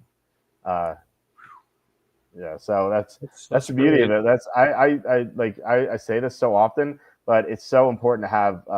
And again, sorry, Florida citizens. It's so important to have like a lot of options and have like a lot of sports books at your fingertips. Like DraftKings the other day, they're like deposit $1,000, get $250 in bonus bets. Or actually, they said get 25% back in bonus bets for up to $1,000 deposited. So you could have deposited $100 and gotten $25 in bonus bets. So like you only have to bet it once and then you can withdraw it, and you get like $250 in bonus bets potentially. And so I've been using those to enter the exactas, which I've done, and I'm almost done my exactas like personally. It's pretty wild, and I can't stress it enough. Just have as many options as possible, because not only are you getting the best line, as you can see on the screen here, you get a ton of best lines and a ton of value. You also get like deposit bonuses, you get profit boosts, you get no sweat bets. You get like so many options that if you're like only at one sportsbook or maybe two, that you just don't get. So Slew says, could Falcons be top 5 in sacks with the way they drafted and finished the season last year? Yeah, I think they could. I don't know how you can bet that, but I can see them having a better pass rush for sure. And so that goes to I think that kind of just goes is an example like why they could potentially win the division here, like you were saying, Tom. And one thing I am going to bet is an alt line. I have Atlanta over at 8.5 is +155 at Circa. So I'm going to do that as well. So I'm definitely on board. I'm also going to bet the normal Atlanta line, which is what is it, 7.5 minus 130. I just don't have to do it in Vegas because the best. Well, it'd be foolish to do it in Vegas because the best line is on ESPN Bet, which I'd have to do at home. So I'm definitely on board with Atlanta for sure. 7.5. The over seems so easy to me there. I don't know. It does, but like a lot of people don't like Atlanta. Like they are underdogs to win the division. They're not being talked about at all. I think it's because like people haven't really seen Michael Penix. They saw him for 3 games, and maybe they kind of misremembered. But like, and also Tampa's won that division like 5 years in a row. So like the Tampa's just been a mainstay there. But you know, Tampa lost their offensive coordinator. Mike Evans is going to be 32 in August. Chris Godwin's not healthy, and Tristan Wirfs, their elite left tackle, is going to be out for a few games. So there's a lot going against them, and I really think it's like a coin flip. Like I think these teams are even, and so if you give me plus 240 or with the profit boost like plus 480, like can you imagine like getting plus 480 on any coin flip? Like that's even if you lose like 5 in a row, you keep doing it. You keep doing it. So it's I just think that line is just way off. Like I think the Minnesota line's way off. I think the Atlanta line's way off. Maybe a couple others. I don't know if you saw anything else that like caught your eye. I think Miami under is the way to go, but we already bet it at like 8.5 minus 140. The best line is now 8.5 minus 178. That's been bet so much. People kind of recognize how bad Miami is. What else? What else do I have here? I have. I'm going to be on Buffalo at over 11.5. I have them at what is it, 14-3 or no? I have them at 15-2 this year. So that's definitely like with their easy schedule. They have the 4th easiest schedule in the NFL, like the Bills right here. So like I'm not like automatically like gung ho to bet like the over on the best teams. Like I don't think that necessarily like works in the long run. But like when you get such a great team with such an easy schedule, I think that like it's kind of like a no brainer. I mean they in the division they should be at least 5-1, if not 6-0. And I say like 5-1 because they might lose the last game if they don't need it, you know. But like the six easy games in the division, yeah, the Patriots are going to be better than they were last year, but they're still not nearly as good as Buffalo. So I do like Buffalo. I like Baltimore too. I don't know if you saw the other day I posted Baltimore to win the Super Bowl as my Super Bowl projection this year. Baltimore is over 11.5 minus 110 at the Westgate. If you're not going to be Vegas this summer, 11.5 minus 115 is the best at DraftKings. It's pretty close enough. So I like Baltimore there, and they so you would think they have the tough schedule because they're in the AFC North, which is very difficult. But it's very difficult because of Baltimore, you know. So the Ravens don't play themselves, so that's why they have the 13th toughest schedule here, which is like you know almost middle of the pack. So that doesn't bother me. Whereas like if you look at like the other teams in that division, actually it doesn't like Cleveland's like 7th, for example, because they have to play all the other teams. But I do think Cincinnati's overrated. I think Pittsburgh could be bad with Rodgers. I don't think they will be necessarily, but like there's a chance that does go south, and like Baltimore could run away with the division. Even though a lot of people think Cincinnati has a good chance, I really don't. So there's that. Mooch says, "What's up, Sue? How's it going, Mooch?" So anyway, yeah, I think those are interesting, like Baltimore and Buffalo. Whereas like I wouldn't touch the Eagles, for example. So outside of that, I like Washington over. What else do I have here? I have Minnesota over, Atlanta over, Washington over, McCarthy to win MVP. We talked about Detroit to miss the playoffs. Yeah, that's about it for the over-unders. I do have one more thing to add for the over-unders, but it's not like team related. It's kind of it's related to something else like free money. And then we're not doing another stock market episode, but there is free money in the over-under bets as well. So I'll get to that in a second, unless you have something else. Oh no, let's rip it. Then I'll spend a couple. Maybe we'll spend a couple week 1 games, and then I'll take off here soon. I just have to be up for work in like 5 hours. All right. Yeah. So there's arbitrage here, by the way. I knew you were going there. Steelers are 8.5 plus 105 on the over. They're 8.5 plus 118 on the under. That is arbitrage. You get free money no matter what you bet there. I was actually like looking at the sportsbooks to see the maximum amount that you could bet on FanDuel. The most you could bet is $3,809. I don't know where the 9 comes in. Like the 3,809 on FanDuel. Not that I'm going to bet it. I don't want to tie up that much money, but there is arbitrage. There's arbitrage with some other teams. Dallas, for example, 7.5 minus 125 on the over, 7.5 plus 150 on the under. That is arbitrage. 25 cent difference on the arbitrage. So there are a couple of these. Chicago, for example, it's not as extreme, minus 125 on the under, plus 135 on the over. So what this basically means is like if you bet in Pittsburgh's situation, if you bet both, you will win no matter what, as long as it's equal money. If you bet one of these like Chicago or Dallas, you will either break even or make money. Like you can't lose if you bet both sides. Now, I would never recommend, and I urge you strongly never to do this, to bet the opposite sides at the same sportsbook, because that's an easy way to get banned because sportsbooks don't like that. But if you're betting the over on FanDuel and you're betting the under on DraftKings, they don't communicate with each other. They don't know. They don't care what one person does on one site. They just care what one person does on their site. So you can easily do this, and it's free. It's free money. So it's not like a lot. It's not you're not gonna get rich doing this, but it is something, and it's and mathematically it is better than those 5% bonds we were making fun of last year. Because I think you can get rich if you bet 3,809 on everyone. Yeah, right. Yeah. If you can bet 3,809 on everything, you're doing okay anyway. But no, I think annualized it comes out to so it's 20. So the plus 105 and plus 118 is if you average them out, that's about 11.5%. And then if you have to multiply by 2, I guess, because it's for half a year. So it's like 23% annualized return on average, which is not bad. I mean, there are people who dive into stocks with dividends that pay far less than that, unless I did my math wrong. But I think that was correct. Yeah, I mean, You're look, a mathematician by trade, aren't you? Actually, when I was 5, I was asked like, "Oh, what do you want to be when you grow up?" And I always said, "Mathematician."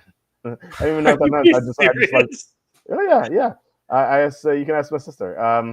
That's what I always used to say, and just because I love numbers, I love doing math and stuff. It was natural to me. You're probably the only kid that's ever thought that.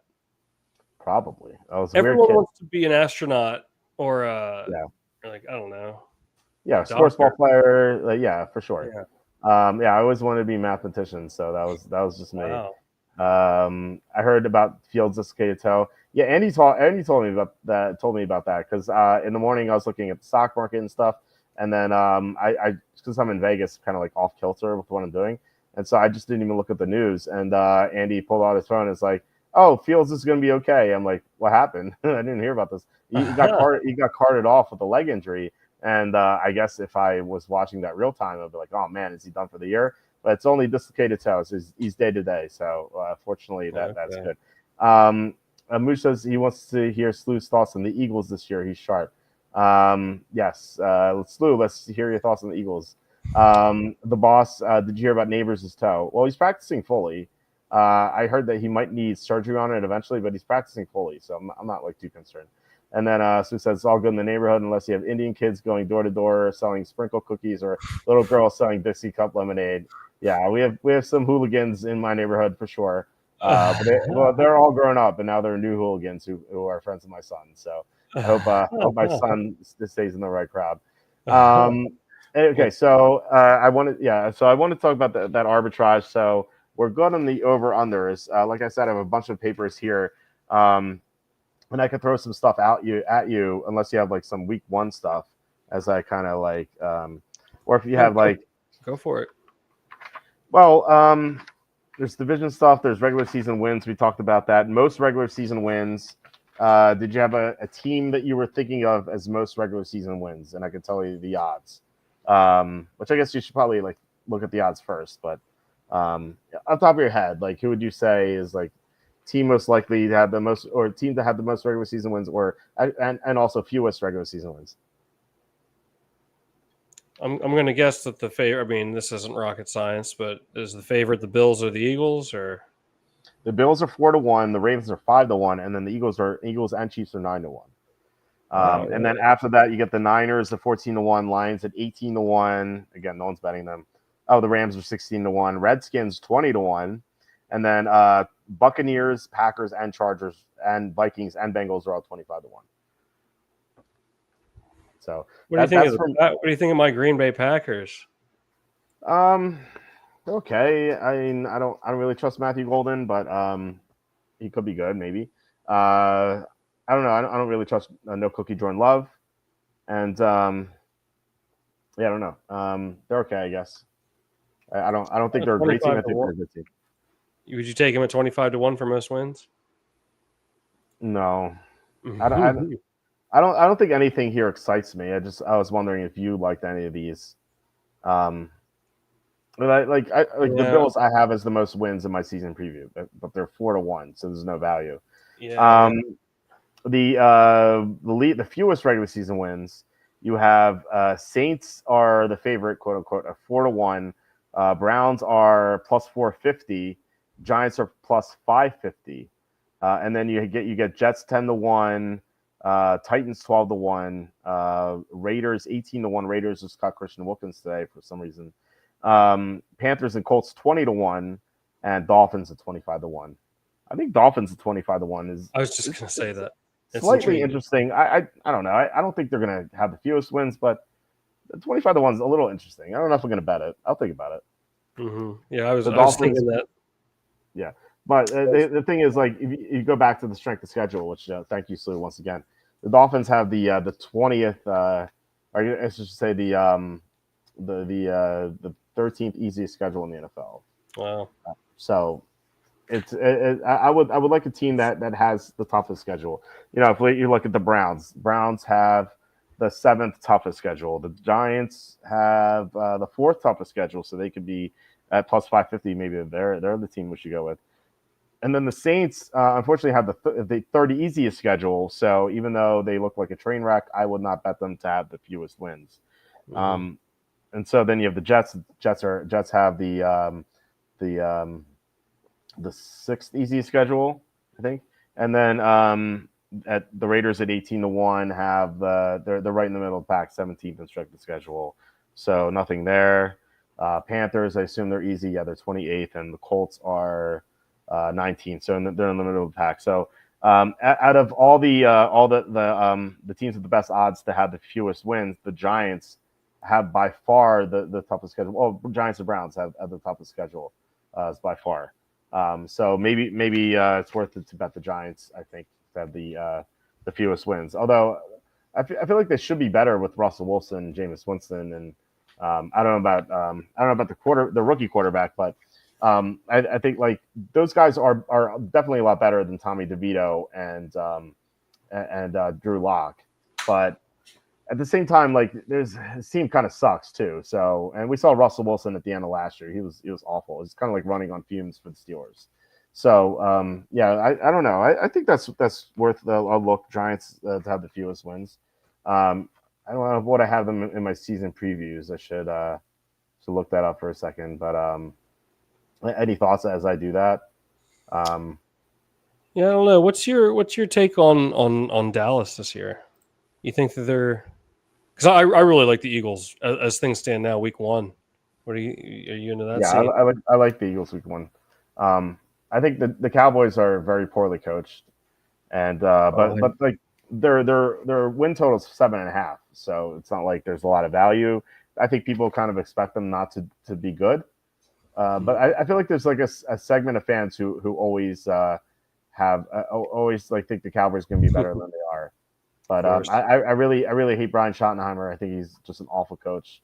But you know what? I mean, look, if Prescott stays healthy for a change, and if Lamb stays healthy, and the offensive line is better than last year, like they could win 8-9 games. I don't think that's crazy. Yeah, I mean they're 30-1 to have the fewest wins. If you're interested in that, I don't think they will, but I had the Giants going 4-13 on the site.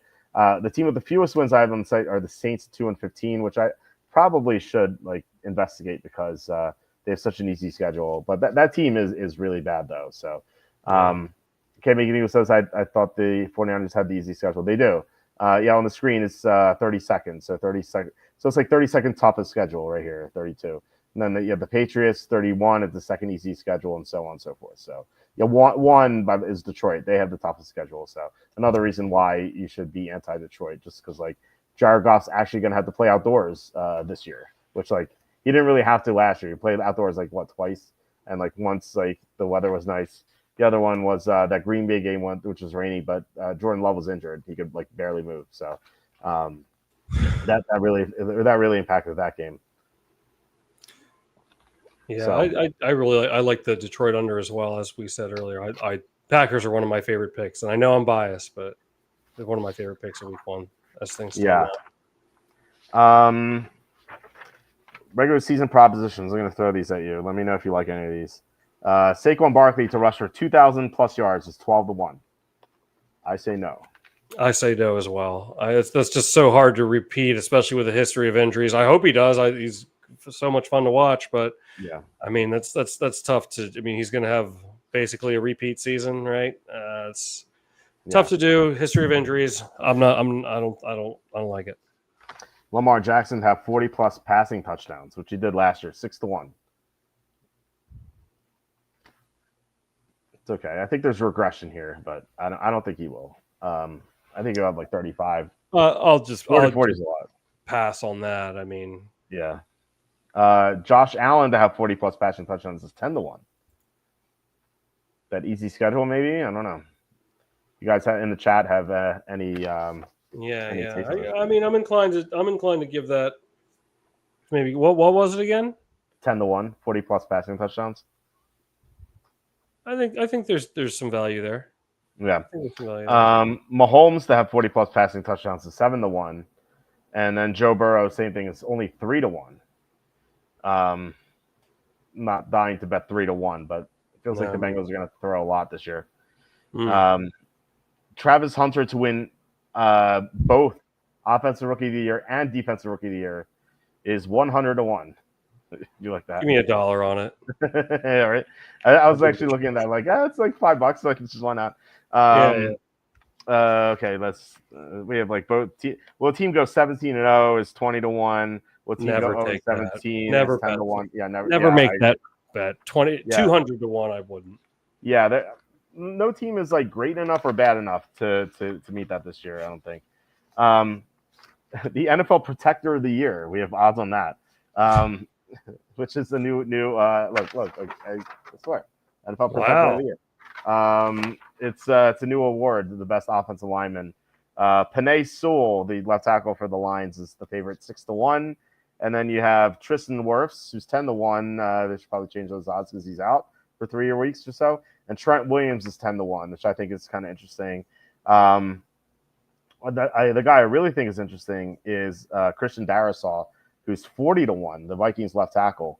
If the Vikings have the best record in the conference and Darrisaw stays healthy all year, it could definitely go to him. My worry is that I don't know how they're gonna judge this. It's a voting thing, but how are the voters gonna judge this? I don't really trust it, so I'm not sure I want to bet it. Right. Offensive Rookie of the Year. I think a couple of names really stand out to me. Emeka Egbuka. I talk about him in fantasy all the time. He's Tampa's rookie receiver. I think he's awesome as a prospect. Always had him in the first round, unlike Golden, for example. I think he's fantastic. And Mike Evans, 32. He's had hamstring injuries the past 3 years. Chris Godwin, I don't think he's going to play till week 7. And so Egbuka could just be on the field and he could dominate. I think he could win. He's 50-1. That seems great to me. He's priced the same as Luther Burden, who's the second-round pick. He's priced the same as Jaden Higgins, who's the number 2 receiver in Houston, second-round pick. This guy's priced the same as some second-round picks. That doesn't make any sense to me. He's priced. Will Howard is 60-1. Come on. Egbuka is just a misprice. Even if he doesn't win, I think it's just great value, 50-1.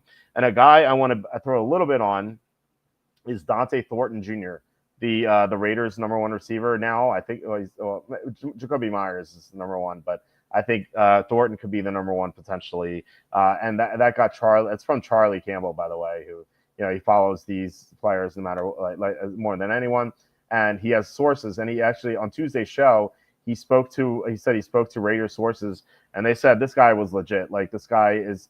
There have been reports saying he's practicing with the first team offense. And so, of course, like you hear that all the time, like a rookie practicing first team offense could be like 4 snaps. But Charlie said that like he looks legit, and like this is a guy who's big and fast. He's like 6'5". He runs a 4.340. I don't know why he slipped to the 4th round, but he's like dominating in practices for the Raiders. He is 200-1. He could just have an amazing year. Now, Genty and Cam Ward are the 2 favorites, and then Travis Hunter and McMillan. Obviously, I think Genty and Ward should be the favorites. But like Charlie was saying that Genty, it might take him a while to be a 3-down back. And then Cam Ward he's on a bad team. So not like a horrible team, but just still a bad team. So Tyler Shuck, by the way, 12-1. It's insane. So yeah, I think Dante Thornton, very small bet at 200-1. I like that quite a bit. I wanted to get to offensive player of the year. Is really interesting because the guys at the top I feel like are mispriced. For example, Saquon Barkley is the favorite at 7-1, and then you have Jamar Chase at 9-1, and then Jahmyr Gibbs at 12-1. The problem with those 3 guys is that they have all major issues. Like Barkley he had a huge workload last season. Look, he's an awesome player.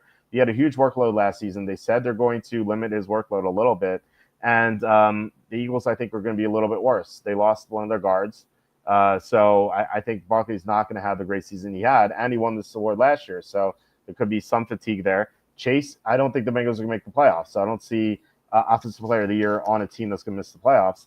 And then you have Gibbs with the Detroit offensive line kind of in shambles. And so if the 3 favorites at the top are all flawed, I think that means there's some good value with offensive player of the year. And I'm looking at like Justin Jefferson at 15-1. I think the Vikings would be awesome. Jefferson could easily win offensive player of the year. Derrick Henry 16-1. He just had an awesome year last year, and like he's 31 now, but he still had a great year, and I think Baltimore's gonna be awesome this year. So 16-1, and like the guy I think you'll like is Bijan Robinson at 16-1. Atlanta's running back. Like if Atlanta's as good as you think they are going to be, that means Bijan, unless he gets hurt, is probably going to have a huge year. And so if the Falcons win the division and Robinson leads the league in rushing yards, which could happen, he's certainly a candidate for offensive player of the year. So I like those 3 guys. Like Jefferson's 15-1, Robinson and Henry are both 16-1, and then if you think McCaffrey's going to bounce back, he's 25-1, which I don't really trust. But if you're confident that he's going to stay healthy, I think 25-1 is pretty good for McCaffrey. So any thoughts on those? I do like that Bijan Robinson one. I also like Jefferson. I actually took Jefferson before the season started at 20-1 when he did win it in 2022. Right. So yeah, I like that call too. Oh geez, okay. Maybe I'll have to think that one. Think about those too. I like Robinson and Jefferson. Yeah, me too.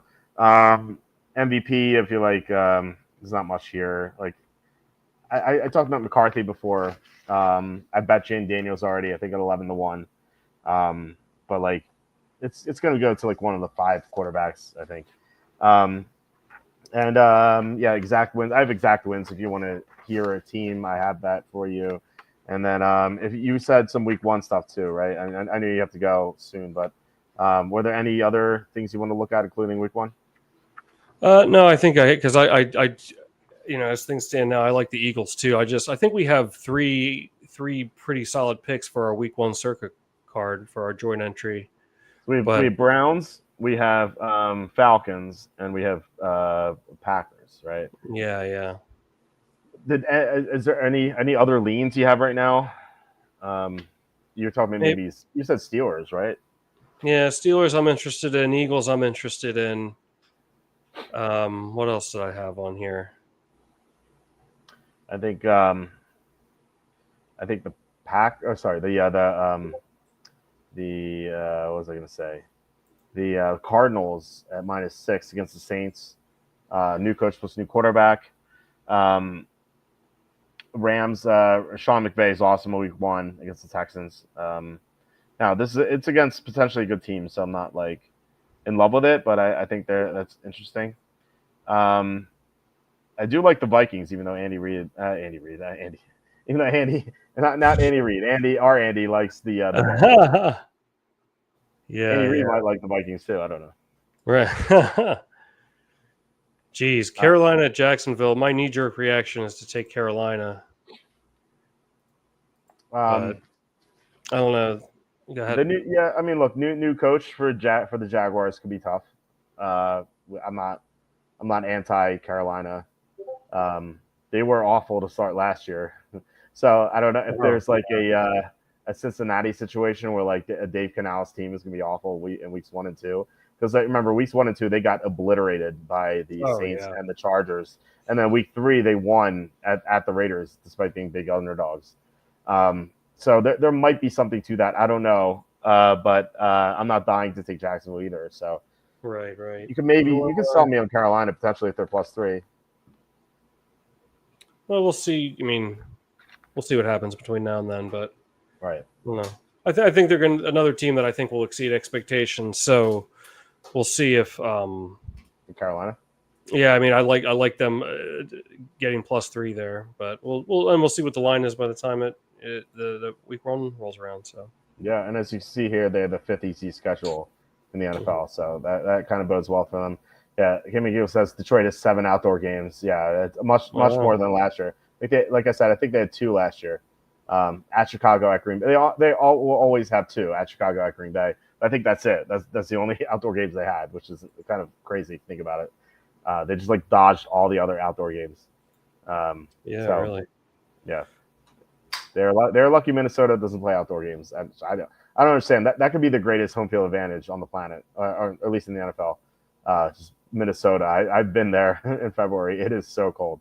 Oh my God! Yeah, it's that would be building like connected. You can walk from like one to another.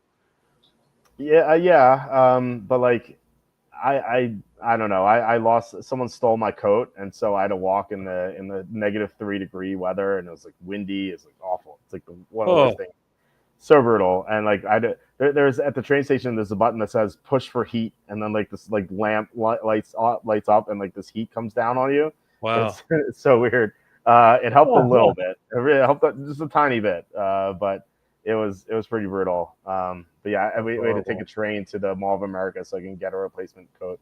I was a Charlie then, so yeah. Anyway, I know you have to get going, so do you have any parting thoughts here before you head out? I think that's about it for me. Sorry, I can't stay longer. I just, working. Tom, how dare you not stay longer? Well, it's just when we were back on the Friday shows, though. Yes. Did you want to say that? Did you want to announce that Friday, Saturday, or just want to wait on it? Oh no, we can do Fridays during the season. Yeah.